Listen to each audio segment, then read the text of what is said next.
Hello, everyone, and welcome to Weather Watchers Worldwide on this Wednesday. I am meteorologist Lee Southwick, joined by meteorologist Mike Prangley. Good to see you. And we have Malcolm behind the scenes. Oh, Malcolm, yeah. say hi. Hi, guys. Yes. We just made sure that his mic was working, so we're going to have a Malcolm minute coming I saw up. Malcolm going through the newsroom as I was going through the newsroom. He's excited about this spring weather we have today. Oh, are you, Malcolm? Yes. And Malcolm, you're gonna get your run in this afternoon, right? Yeah. Yep. Okay. Nice. How long do you run for? How far do you go? I honestly am increasing my, I don't know, intensity a little bit because I'm really a walker, but I just walk on the treadmill and use incline. So I want to try something different than just running. So just increasing intensity a little bit. Good for you. All right, I'm a let's go. walker too. Yeah, and you're a runner. Runner. I do both. Walk, run, steps. Now lift weights. So you'd want to do a little mix. It's good. Yeah, a hybrid. get the mix of Yeah. Nice. Well, we're going to talk about weather, not exercise. We'll do a different segment. Yeah. Exercise. Well, it's all related. So we segment got great weather to exercise, We right? do. Mhm. Now, this is worldwide, so we're going to go all over the world with Let's your do weather. it. But I think first we're going to start nationally because there's a lot going on right here at Mhm. home in the United States. We've been talking about avalanches in California, wildfires. In fact, we're going to start with a package from NBC. We're going to talk to them. They're going to kind of give us the setup about what's been going on in the weather news across the country. This morning, a massive winter storm causing whiteout conditions out west.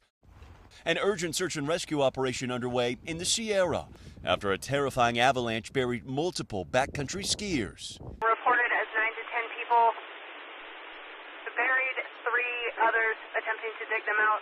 Overnight, first responders rescuing 6 people stranded on the mountain, but they're still searching for 9 more still missing. The sheriff telling NBC News the group included tour guides and skiers heading out on their last day of a trip. This was a very well prepared group. They just came across a very tragic incident. Wild weather causing chaos across the country, from snow to flames.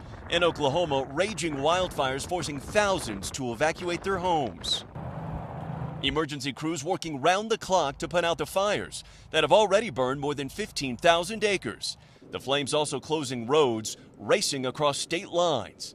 Roads also treacherous from the winter storms further west. In Colorado, a multi-vehicle pileup left 4 people dead and dozens more hospitalized. Look at that. After severe wind-blown dust impacted visibility. Blizzard-like conditions causing cars and semi-trucks to spin out, closing down nearly 150 miles of freeways on the West Coast. The wind was blowing sideways, so you couldn't see 25 feet past in front of your car.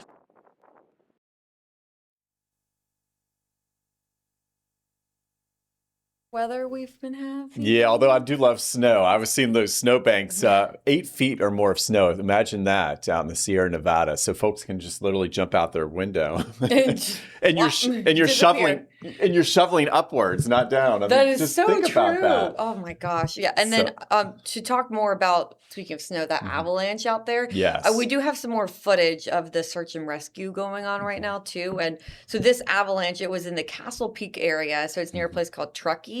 And obviously it's in the Sierra Nevada. The Nevada County Sheriff's Office now says 15 people, 4 guides, 11 clients. They were all on a trip, and that's when the avalanche hit. So 6 skiers were initially reported missing, but they have been rescued. They all unfortunately have varying injuries. The rescuers dealing with extreme weather, obviously. It's taking hours to safely get them back and to, regroup, all the rescuers regrouping. So all 6 were evacuated by the fire protection district. 2 had to be transported to a hospital for further treatment. 9 skiers are still unaccounted for. Wow. And 50 first responders are involved still right now near Lake Tahoe trying to find those 9 skiers. And they're going to continue to do so as long as the weather cooperates, and lets them actually search. So quite a big effort ongoing there. Yeah, imagine 3, 4, 5 inches an hour and you're trying to rescue folks out in that snow. No. Pretty scary. I mean, that building looks just like buried. There's so much snow out there.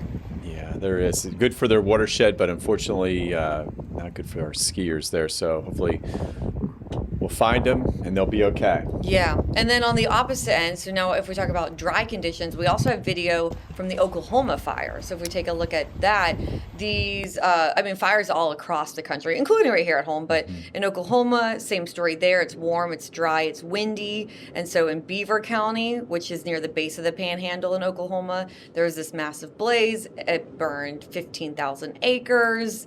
Let's see. Looked like you had a couple fire nados out there. Sometimes you can get that heat so intense, it creates some rotation in the atmosphere. Get a little updraft and it stretches and you get some rotation there. So that looks like some fire NATO weather for sure. We've been talking about, obviously, our fire weather, and we've talked about how one thing that adds to that is the warmth. There, they had temperatures 25 degrees warmer than normal. 25. Ooh, and then combine the drought. So the drought's not just for Florida. We're talking about drought across the country. The amazing part is California doesn't have any drought right now. Which is Who would have wild. Thought? Yeah, okay. That's wild. And then once you go a little farther to the east, it starts out in Utah, Colorado. It extends over much of the country. I have it on graphics right now. Sorry to interrupt. Good. I got to see Malcolm this. wants to pull it up, and then you want to talk about it. Yeah, Malcolm on Weather 4. Check that out. We got a lot of red. There it is. California a little too far. Sorry about that. Who would have thought the only state without any drought is California. Is that crazy? Maybe a little sliver at the very tip, but that's crazy. And that's just drier than normal weather. But there's the huge drought that's really set in as we went into that La Nina pattern as we went through the fall. And remember, we finished the tropical season unusually quiet across the United States. So really this drought began several months ago, and it is related. We're happy that we dodged all the hurricanes, but at the same time, that we were missing out on that tropical moisture that accounts for in many of these southern states, especially along the Gulf and Florida, for like a third or more of our yearly precipitation. So that's why you see the red. Where you see the red, that's extreme drought, and that's taken up a lot of real estate and even some exceptional drought. It looks like close to Oklahoma, Texas, the Red River, and back into Arkansas. And then we here, obviously dealing with extreme drought, severe to extreme drought. Yes. But that's not our only impact. You've been tracking our local impacts, haven't you? So yes. If we want to go over to Max 2, Malcolm, I believe, and you can take it away with everything that you've been watching. Yeah, let's take a look. So big impacts we showed you worldwide, and that's including us here at home. So today's the quiet day. I said, Malcolm, go get that run in. So he's going to get some extra steps, minor impacts. But we are the weather impact team here at First Coast News. And of course, we've got the protector. And we take a look at Thursday, Friday, Saturday. I have some yellows in there, Lee, because I'm thinking morning fog will become an issue. So it'll spread from the West Coast and along the Gulf into our area with that southwesterly flow. So maybe a few fog advisories. And of course, any of that fog that mixes with some of that wildfire smoke will create what we call super fog. So that's what we'll be watching, especially south and southwest of Jacksonville. Super fog is so scary. That's when you get pileups on roads because no one can see in front of them and realize you just don't have enough time to stop, basically. It's just too late. It is like, once you see it, you're on top of it, unfortunately. So low beams and slow down the next few mornings. And then we've got the elevated fire risk still with us. We showed you that, Lee showed that drought, extreme drought for most of Northeast Florida, and really the driest what we've seen going into a spring season since 2012 as far as extreme drought goes. And then here we go. On Sunday, we go into red Monday, Tuesday, because we've got some morning rain, so that could impact our plans. Doesn't look too heavy, unfortunately, but we'll watch that. And then the high fire risk kicks in with, that's right, an inland freeze. So think about this. We got the Sunday fizzler, fire risk, and then freezes. My goodness, especially as we go into Tuesday morning, it looks like the coldest of next week. A lot of the models showing temperatures dropping to 32 at Jacksonville. So we look at the futurecast today. Again, we showed the impact scale. Today would be the weather pick if you really want to, if you look at all the impacts combined, because we're just talking about a few high clouds. And that little green peppering, that's a sprinkle or two, because we've got dew points that are going to be in the mid 60s. Like we are really, truly in an April-May pattern. Nature's feeling like April-May, not just at the ground, but in the upper level. So you got the southwest wind meeting, trying to meet a little bit of a sea breeze, but overall it's going to win the battle, it looks like. So even the beaches will be in the 70s. Tonight, of course, we've got so many after-school sports going on, including lacrosse, flag football. Yeah, that's fun. So 60s. I used to play that. Oh, that would be amazing. Yeah, I used to coach it, not play it. But we take a look at the fog. There it is coming from southwest to northeast tomorrow morning. And then look at those lows, low 60s. There's that rain chance tomorrow. Again, keeping it low. And there's our 80 tomorrow. The reason why tomorrow I think we'll hit 80 versus today kept it at 78 because I think there's going to be fewer clouds in the afternoon. And then once again, we go into late Thursday and Friday. You see the little gray areas toward I-75. Yep. That's some of that thick fog spreading in. So what's the weather impact alert, or at least the next one that we'll be watching? That could kick in as early as tomorrow morning, Friday morning, Saturday morning for the reduced visibility. And again, please slow it down. Use those low beams. And of course, Crystal and I will keep you updated on Good Morning Jacksonville. Here's a good depiction of that wall of fog. It's like just instant condensation. Wow. That chilly Gulf water still in the upper 50s. And then you've got all of this warm tropical air coming over. So Gainesville, Lake City, the first to see some of the fog by later on this evening after 10 o'clock, and then it just keeps spreading off to the northeast. You see a lot of red on there. That's some significant fog, and it could linger a bit tomorrow morning. So that may play a role in exactly how warm we get tomorrow. I still think we could get nudge 80, but with all this fog around, sometimes that'll keep you maybe a degree or two cooler. Weekend outlook, okay, as we go over the impacts, but fog was the first big one to watch for. And then this weekend for plans, I think we're okay Saturday, but in southeast Georgia during the evening, late afternoon, evening, there could be a few more showers moving in. I'm still thinking that's after 8 o'clock for Waycross and Brunswick. And then for the rest of us, late Saturday night into Sunday. And unfortunately, Lee, you see what I'm seeing? Those amounts aren't looking too good, are they? No, we need more rain, unfortunately. Always happy that we don't have much of a severe weather risk, but we really need that rain. Yes. We don't want the rain over the weekend because that messes with plans. Mm-hmm. This is like the worst case scenario because it could rain on some of your plans, but it's not enough to help with our yards, our drought situation. Yeah, I'm going to have to water the plants for sure. So not enough for sure. And then we'll have some afternoon clearing Sunday for those plants. It's a Riverside Beer Fest going on, so that should be a go. And then we look at the latest Euro in, and timing's been pretty consistent this week. There's no surprise. There's 4 a.m. showers from Duval across I-10, moving into Clay, St. John's. Back to the south it goes, so that front will move through pretty quickly. Sunday afternoon, we dry out. And then behind the front, we've got to show this. Okay, so we know the rain was the other impact, at least on Sunday morning.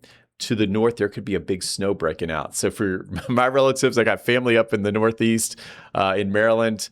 This could bring my Aunt Peggy to tears here, Lee. That's heavy snow again for DC and the DMV area. And same. I have some family up there too. And I was telling you about one of my family members who hurt her back shoveling snow just a couple of days ago. And here's another round on the way. Yeah, my Aunt Peggy is not happy with me. So she's in Stevensville, but it's looking like yet another northeastern snow. Some model, it's a little early on the call, but maybe 2, 3, 4 inches for DC. Wow.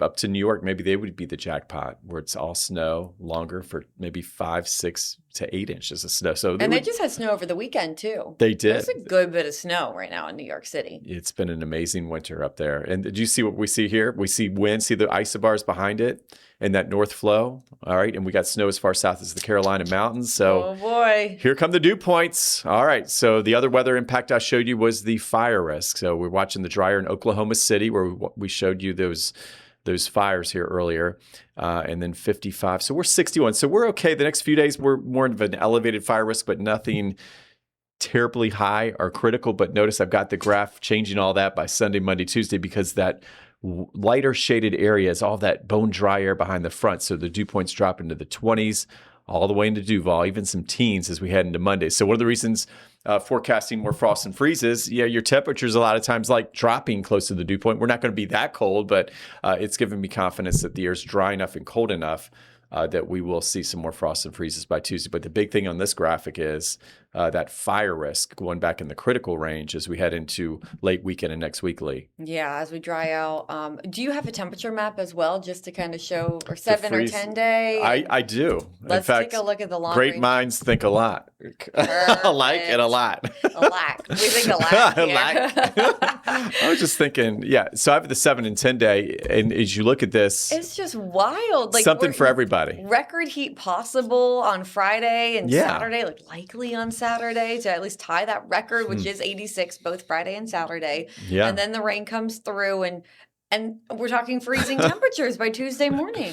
Yeah, but you know what? It's not going to last long. You remember over winter we've had like weeks of cold weather. So on the 10 day, all right, let's spruce it up. It's a 2-day cold snap, but it's a big deal again for even Wednesday morning. We'd have some frost and then finally back into the 70s by Thursday and Friday of next week. So this is just we want you to all know it's going to feel very warm at the end of this week, record heat, but don't plant your sensitive tropical plants yet because this is still possible.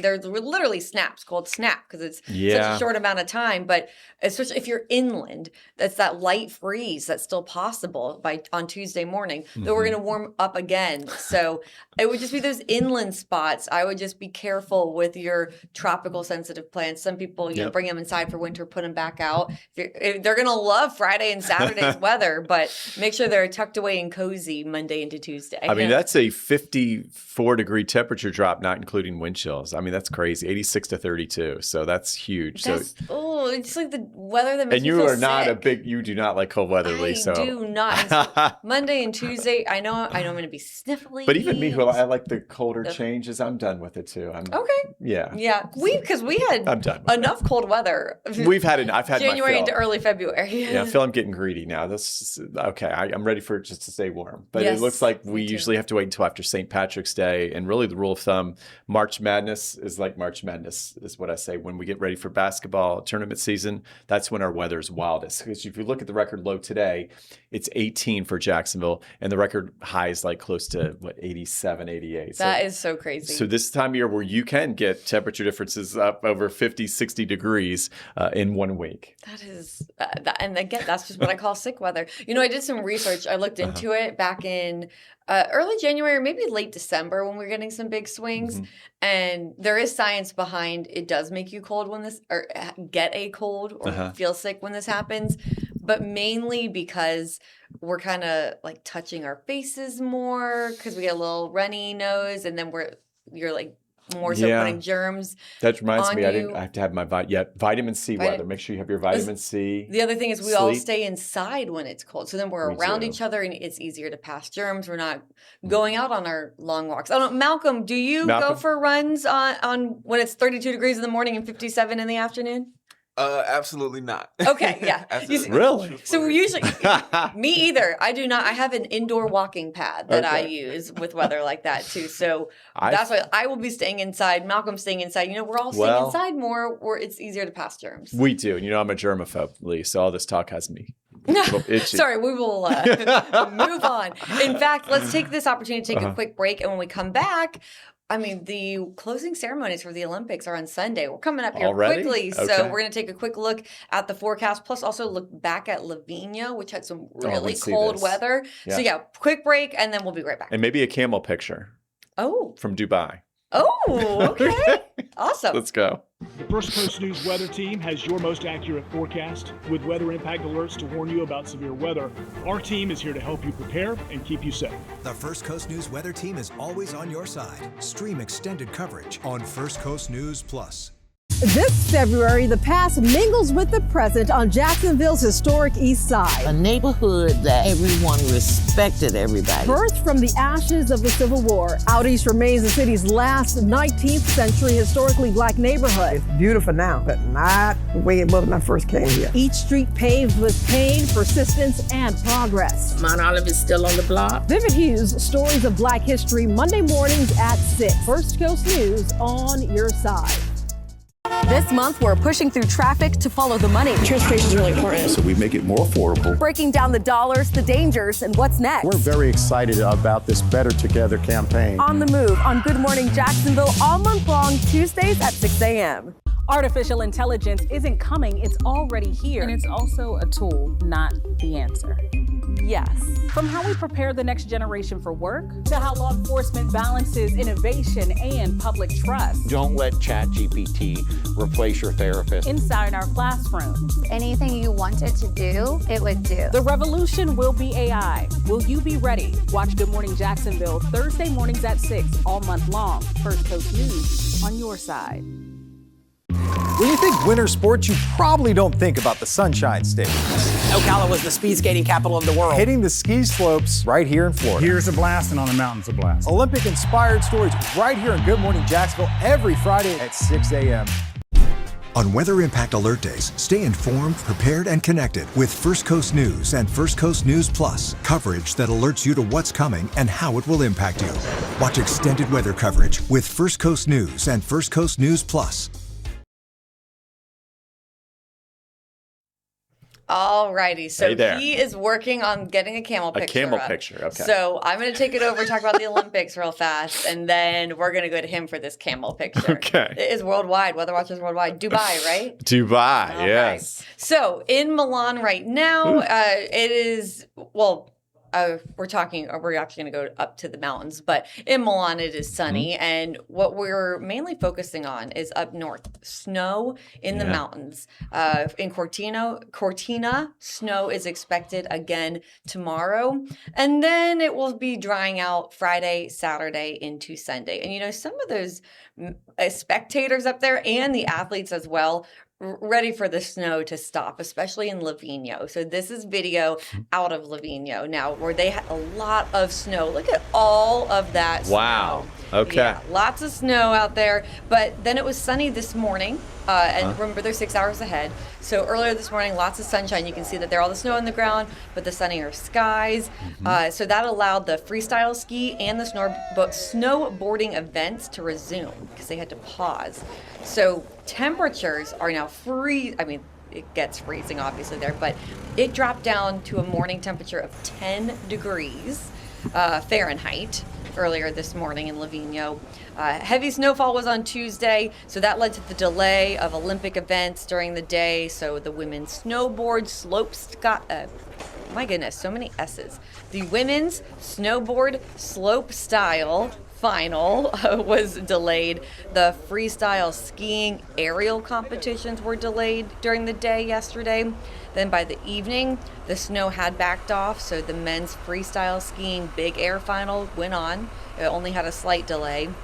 The snow also postponed the women's snowboard slope style final, which we just talked about, but it's been given the green light now. It was following the men's final. So the aerial events will go ahead with the women's qualifications and the medal events. So again, it interrupted Olympic events yesterday. Freezing this morning, 10 degrees Fahrenheit there this morning. And then, oh my gosh, look at all of that snow. Now, though, again, they're in places like Cortina, snow expected again tomorrow. And that's actually across a lot of northern Italy. So let's go back to the graphics. Again, I'll quickly show you this forecast for Cortina. The temperatures there, you can see they're in the 30s in the afternoon tomorrow and Friday, 40s on Saturday. Here's a look at that snow that's moving in. So this is the European model, but it shows snow for Livigno again tomorrow, Predazzo, Cortina, and then rain in Milan and Verona, where they're setting up for the end. The closing ceremonies are going to be in Verona. And so they do have rain on the way for Thursday, but then check this out. Friday, Saturday, Sunday. Yeah, nice and sunny and dry. So the weather completely clears for everyone across northern Italy to close out the Olympic ceremony. So here's a look at Milan's forecast. And as we mentioned, rain is expected there tomorrow, but then it's going to be partly to mostly sunny over the next several days. So kind of a gross Thursday with the high temperature only near 45 degrees, but the lows dropping down to the 30s, not getting freezing, just a cold rain. Oh. Meteorologist Robert Spetta and I have gone on a soapbox before about just how awful it is to be cold and rainy. Like at that point, it should just snow. Friday, though, getting up into the 60s with mostly sunny skies. Friday's a beautiful day in Milan. And then on Saturday, cool 50s, good bit of sunshine, so not too bad. Here's another look at the forecast again, just about how it will be snowy on Thursday and rainy as well for Milan and Verona, but then it will be clearing out. Malcolm, do you like the snow? Do you ever go visit, snowy areas? Are you a skier or anything like that? Any of the winter? We're talking about running, but are you an athlete with any winter events? Not at all. So I've never seen snow at You've all. never seen snow? Never a snowflake or a flurry, nothing. Man, we should have just drove you over to Fernandina Beach a couple weeks ago when we had those flurries around. I know, but I had to be here. Man, Yeah. Okay, so don't worry when inevitably another winter comes along and we have the snow possibility in places like Waycross.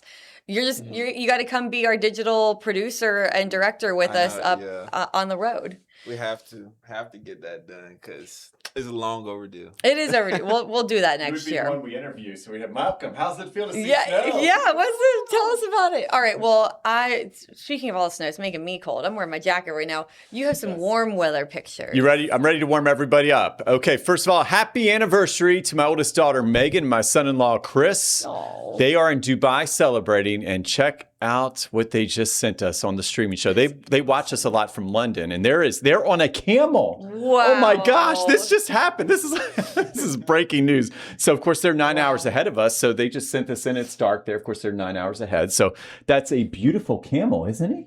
Do you know what the temperature is there right now? They were in the 80s today, so they're still probably in the 70s, like 75. 70 right now. So that would warm you up, right? Look at that. They've got the shorts on. Is that your grandson, your namesake? Oh gosh, I just saw him for the. Yes, I'm glad you saw that. There's my little Michael. So cute. Just adorable. I didn't realize they took him on the camel. So brave. He's been in Dubai. He's been to the United States now 3 times. He's probably a world record holder for most miles traveled by a 10-month-old. 10 months. He's not even 1 year old yet. And he's like better traveled than I am. So there's your warm weather picture. So Malcolm, you have never seen snow. Have you ever ridden a camel? Is my question for you. Never that. Malcolm, do you ever get out? Yes, he does. He goes running. He goes running. I have to see the world. Seriously. I don't think I really want to ride a camel. I don't think that's... You don't want to do a camel? Nah. I mean, I don't even like riding horses. Really? Yeah. Okay. You never know. It looks like they're having a blast. They're all smiles. True. So if I was over there, maybe. So 3 years ago, they got married today, and I was in England in this beautiful church, like a church from like the 10th century, just gorgeous. So that sounds beautiful. Time is flying. I mean, you're talking 3 years already with your oldest daughter being married, and now look at them. And then, of course, I've got a grandson, so I'm very blessed. Now, hopefully, I'll get to see them soon. That's the main thing. Time is flying. We're out of time. Oh, wait, I had some more pictures to show. Bummer. Okay. Weather Watchers, thank you. Go to our Weather Watcher First Coast News page, and we'll talk more. And Lee, it's always fun doing this with you. Thank you for joining me. And thank you guys for watching with us. And Malcolm. Great. And Malcolm. Bye, Malcolm. See you guys later.